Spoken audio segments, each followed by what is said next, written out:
गुरु प्यारी साध संगत जी, प्रेम से कहना धन निरंकार जी। आशा करती हूँ सद्गुरु माता जी की कृपा से आप सभी बहुत अच्छे होंगे। आज मैं आप सभी के लिए एक बहुत खूबसूरत साखी लेकर आई हूँ। उम्मीद है आज की ये साखी आपको ज़रूर पसंद आएगी। तो चलिए सुनते हैं आज की ये साखी। साध संगत जी, नेहा की शादी एक भरे पूरे अमीर परिवार में हुई थी।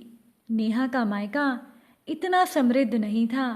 नेहा अपनी ससुराल में बहुत खुश थी। नेहा के भाई का नाम था रोहित और रोहित की शादी भी हो चुकी थी। रोहित की पत्नी का नाम था अमीता। अमीता का स्वभाव बहुत अच्छा था। वहीं दूसरी तरफ अमीता की ननद नेहा का व्यवहार इतना अच्छा नहीं था। एक दिन की बात है कि नेहा अपने मायके में आई तो वह अपनी भाभी को बुलाने लगी।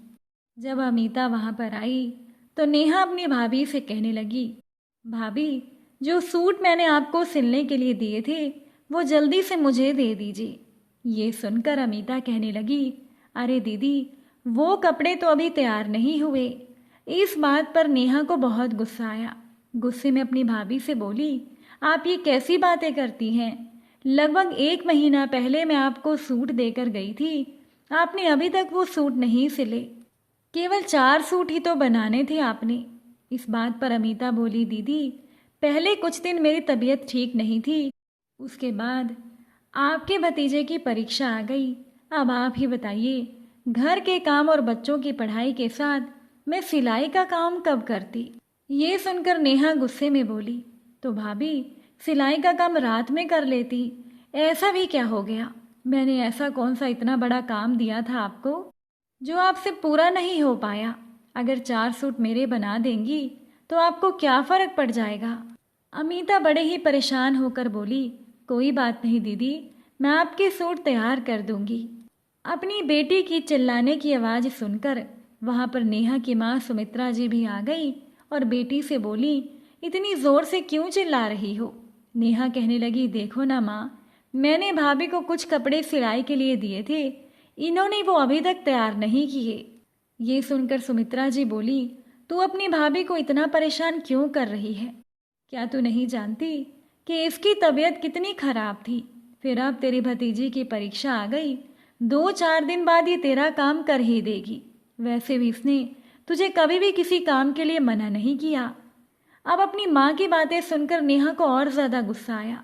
नेहा बोली कि माँ, आज आप अपनी बहू की तरफदारी कर रही हैं। क्या यही दिन देखने के लिए मैं मायके में आई थी? ये कहकर नेहा रोने लगी। सुमित्रा जी बोली, बेटा, तुम गलत समझ रही हो, मेरे कहने का ये मतलब नहीं। तू तो जानती है ना कि मैं घर का कोई भी काम नहीं कर सकती। अब इस बेचारी के लिए इतने सारे काम हो जाते हैं तो तेरे काम में थोड़ी देरी हो गई, तुझे समझना चाहिए। अब नेहा अपनी भाभी से बोली, भाभी, अगर आपने 2 दिन में मेरे कपड़े तैयार नहीं किए तो फिर कभी भी मैं मायके में नहीं आऊँगी। ये कहकर नेहा गुस्से में अपने मायके से चली गई। अब नेहा का ये व्यवहार देखकर सुमित्रा जी बोली कि आजकल ये लड़की हर बात का गलत ही जवाब देती है। पहले तो कभी कभार ही कोई कपड़ा लेकर आती थी, लेकिन अब तो हर महीने इतने सारे कपड़े लेकर चली आती है। मैं तो ये हैरान हूँ कि ये महीने में कितना कपड़ा खरीदती है। सास की बात सुनकर अमीता भी सोच रही थी कि बात तो माँ जी की बिल्कुल सही है। पहले तो मेरी ननद इतने कपड़े खरीदती ही नहीं थी, अभी पिछले कुछ महीनों से इतनी सिलाई क्यों करवा रही है? लेकिन अमीता ने इन बातों पर ज़्यादा ध्यान नहीं दिया और वो अपना काम करने लगी। बेचारी अमीता ने अपने रोज़मर्रा के कामों से समय निकालकर दिन और रात एक करके 2 दिन में ही नेहा के सारे कपड़े तैयार कर दिए और अपनी सास को बोली, माँ जी, अभी मेरी बेटी को स्कूल से आने में समय बाकी है, मुझे बाजार जाना है तो मैं दीदी को उनका सामान दे आऊँगी। सुमित्रा जी बोली, ठीक है बेटा, वैसे भी वो इस घर से नाराज होकर गई थी, एक काम करना, उसके लिए कुछ फल मिठाई भी ले लेना, वो खुश हो जाएगी। सारा सामान खरीद कर अमीता अपनी ननद नेहा के घर पर पहुंची।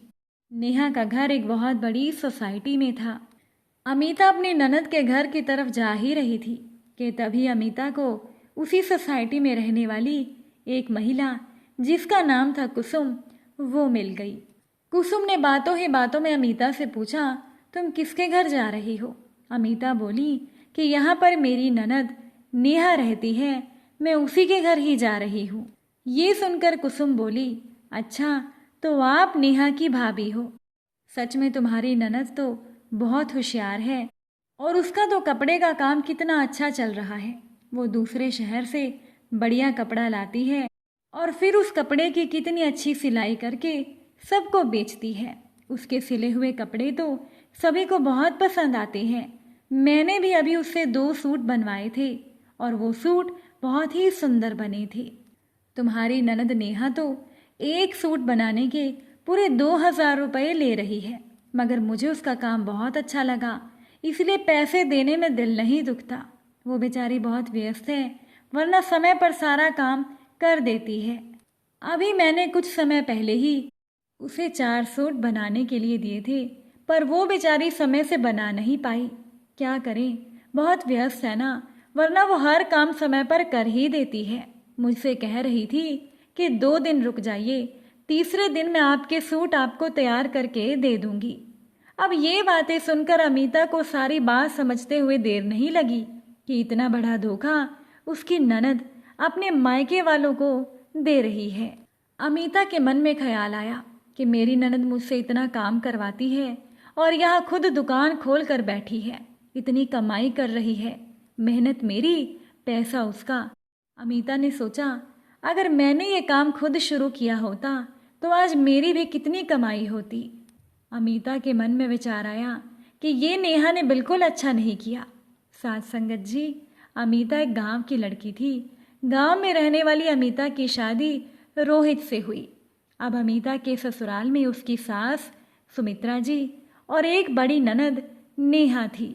शादी के बाद जब नेहा को पता चला कि उसकी भाभी अमीता सिलाई में निपुण है और वो एक बुटीक खोलकर अपना शौक पूरा करना चाहती है, तो नेहा ने इस बात का बहुत विरोध किया था।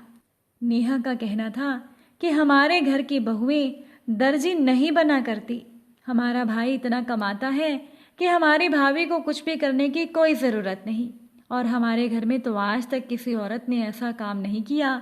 अगर अमीता ये काम करेगी तो सारा समाज, हमारे आसपास के लोग, रिश्तेदार, वो क्या कहेंगे। नेहा ने इस काम के लिए बिल्कुल मना कर दिया, कह दिया कि मैं इतना छोटा काम अपनी भाभी को नहीं करने दूंगी। ये कहकर नेहा ने अमीता के सपनों को कभी पूरा ही नहीं होने दिया। तभी कुसुम की आवाज़ से अमीता वर्तमान में लौट आई। अमीता कुसुम से कह रही थी, क्या आप मेरे साथ मेरी ननद के घर तक चल सकती हैं? दरअसल वो मेरे हाथों में सामान बहुत ज़्यादा है ना, तो मुझे चलने में परेशानी हो रही है।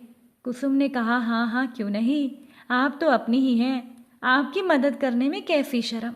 चलिए मैं आपका आधा सामान लेकर आपके साथ चलती हूँ। दोनों थोड़ी ही देर में नेहा के दरवाजे पर पहुँच गई। दरवाज़ा खोलते ही अपनी भाभी अमीता को कुसुम के साथ देखकर नेहा एकदम से परेशान हो गई। कहने लगी, भाभी आप यहाँ, मुझे बता दिया होता मैं आ जाती। वैसे भी मेरा माँ से मिलने का बहुत मन हो रहा था, पर आपको तो पता है ना कि घर में कितने काम होते हैं। ये बोलते हुए नेहा की जुबान लड़खड़ा रही थी। अमीता गुस्से में थी। तुरंत अमीता ने अपने सामान में से सूट निकालकर कुसुम को दिखाते हुए कहा, यही सूट है ना आपके, देख लीजिए अच्छे से बने हैं या नहीं, वरना मैं दोबारा ठीक कर दूंगी। सूट को देखकर कुसुम ने कहा, अरे ये तो वही सूट है, मगर ये आपके पास कैसे? मैंने तो ये नेहा को बनाने के लिए दिए थे। कुसुम ने हैरानी से कहा। अमीता ने कुसुम को जवाब दिया, दरअसल मुझे भी सिलाई का शौक है। अब दीदी को घर में कितना काम रहता है, तो बस मैं सिलाई में उनकी कुछ मदद कर देती हूँ।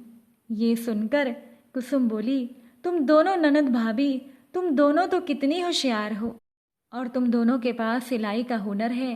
कुसुम ने अमीता से कहा, तुम मुझे भी अपना नंबर दे देना, मेरी बहुत सी सहेलियां हैं, कभी ज़रूरत पड़ी तो वो आपसे कपड़े सिलवा लिया करेंगी। इसके बाद कुसुम ने 2,000 रुपये प्रति सूट के हिसाब से 8,000 रुपये नेहा को दे दिए। कुसुम अपने घर चली गई। अमीता भी चुपचाप वहाँ से जाने लगी तो नेहा बोली, भाभी मुझे माफ़ कर दीजिए, यहाँ मेरी दुकान काफ़ी अच्छी चल रही थी, अचानक किसी ने मुझे सिलाई के बारे में पूछा तो मुझे आपकी याद आ गई। इसके बाद अमीता बोली, फिर क्या दीदी, फिर आपने मेरा फ़ायदा उठाना शुरू कर दिया और मुझ पर रौब भी दिखाती रही। आपने ये भी नहीं सोचा कि आपकी वजह से ही मेरा घर, मेरी बच्ची सब परेशान हो रहे हैं। आपने मुझसे ज़बरदस्ती कपड़े सिलवाए और पैसे कमाती रही। जब यही बात मैंने आपसे कही थी तब आपने घर में कितना मना किया था। अब आपने खुद ही सूट सिलकर पैसे कमाने शुरू कर दिए, जबकि आपके ससुराल में तो कोई कमी भी नहीं थी। आप तो कहती थी कि ये सिलाई का काम छोटा काम होता है, लोग क्या कहेंगे। अब आपको क्या लोग कुछ नहीं कहेंगे। आपको बता दूं, मुझे आपके इस काम से कोई समस्या नहीं, पर मुझे तब और ज़्यादा अच्छा लगता जब आप मेरी नई पहचान बनाने में मेरी मदद करती। मेरा सपना था एक बुटीक खोलना, मेरे सपनों को पूरा करने के लिए आप मेरा साथ देती। अमीता कहने लगी, दीदी पर आप घबराइए मत, मैं ये सच किसी को भी नहीं बताऊंगी कि आपने हमारे प्यार और विश्वास का फ़ायदा उठाया है। पर हाँ, मैं आगे से आपका कोई काम नहीं करूंगी, क्योंकि अब मैं खुद का बुटीक शुरू करूंगी। आप घर पर आइएगा ज़रूर। साथ संगत जी, नेहा ने अपनी भाभी और माँ के सीधेपन का बहुत फ़ायदा उठा लिया था। झूठ, लालच, खुदगर्जी कभी भी यश नहीं देता, बल्कि पता चलने पर ये चीज़ें इज्जत ज़रूर ले लेती हैं। अब तो कहने को ही कुछ बचा नहीं था, इसलिए नेहा वहाँ चुपचाप सर झुकाए खड़ी थी और अमीता एक नई सोच के साथ अपने घर आई थी। अब अमीता के सपने भी पूरे होने वाले थे। साथ संगत जी, अगर कोई इंसान सीधा है, अगर उस सीधे इंसान का व्यवहार आपके साथ अच्छा है, तो कभी भी ऐसे भोले इंसान का फ़ायदा नहीं उठाना चाहिए। आज की ये साखी आपको कैसी लगी, कमेंट करके ज़रूर बताइएगा। आप इस चैनल पर नए हैं तो चैनल को सब्सक्राइब भी ज़रूर कीजिएगा। आप सभी से फिर मुलाकात होगी एक नई साखी के साथ। साथ संगत जी, प्यार से कहना, धन निरंकार जी।